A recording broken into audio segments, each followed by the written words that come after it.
Hello guys, welcome back. In this video, we will learn how to use ChatGPT for Excel. ChatGPT for Excel add-in can be used to automate tasks, save time and efforts. To install the add-in, navigate to Developer tab, Add-in,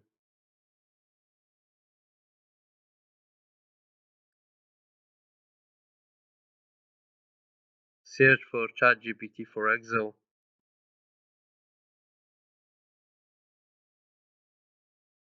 add,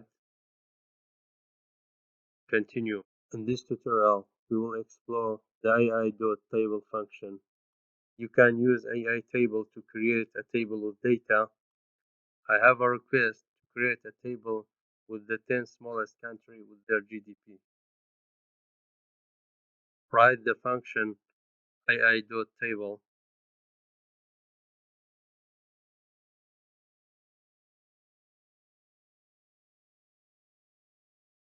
Select the request.